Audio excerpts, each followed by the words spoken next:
So this is a CPA. They're selling $500 tax preparation. They're trading time for money, right? They're serving lower paying clients, higher headache clients. We all know the people that pay the least are the biggest headache at the end of the day. But the only way to scale is with a high volume of clients, which means more staff, more payroll, more complexity. Because let's say you want to make $1 million a year, that's a lot of tax preparation, right? 1 million divided by 500.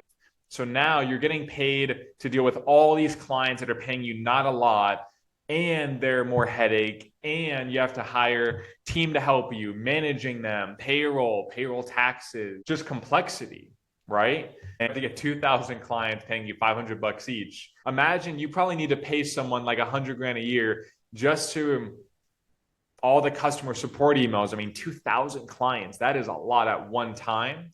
This is an example of this, business of a scalable offer. That same CPA with the same expertise serving high net worth business owners. High net worth, higher paying business owners. Business owners are probably the better client because they have more complex taxes. They have S corps, payroll taxes. They have contractors that they've paid. They have deductions, and they probably itemize their deductions. Instead of saying, hey, pay me $500, say only pay me when I deliver real tax saving, and pay me 15% of tax savings that I get for you. Maybe they make $1 million.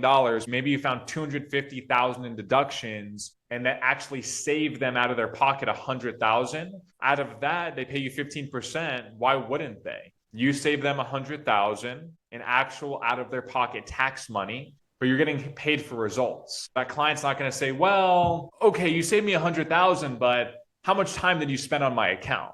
They don't care. They're like, you could have spent 1 hour, but you got the result that I requested. You got the result that I want.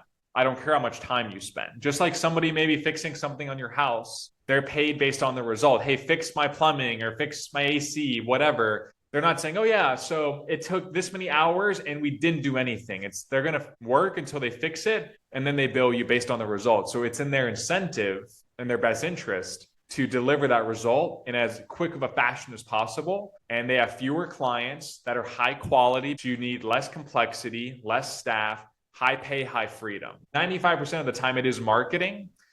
But before we then dive into marketing, we need to then go back to the offer and say, okay, what do we need to fix with this, right? What do we need to fix with the structure, the target audience? Because look, instead of them getting how many clients is that? 15,000 divided by 500. That's like 30 clients. So instead of us having to market and getting 30 of these clients, we get one of these clients that pays them the same, and they have literally 10 to 20 times less work. So you see how it's not just marketing and sales. It's what are we marketing and who are we selling to? I work with doctors. I work with people that are coaches or they're experts, right? They also kind of deal with the same thing. They want to help people, like even the people that don't have a lot of money. And, I tell people sometimes, hey, they can watch your YouTube videos. You can make a free 3-day event. You can make some content.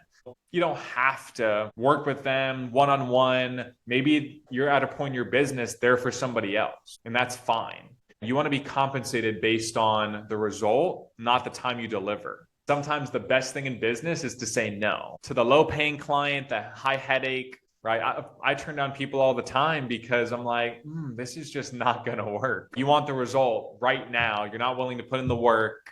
But the issue is most people don't have marketing. So then they have to take on that bad fit client, right? If you've had that bad fit client, from day one, they're a bad fit. You know it in your gut, but you're like, I need to take on this client. I need to make payroll, or I need to pay the bills, right? And that's the worst feeling in the world. And so that's usually a lack of identifying this, as well as, just not having the right marketing, right?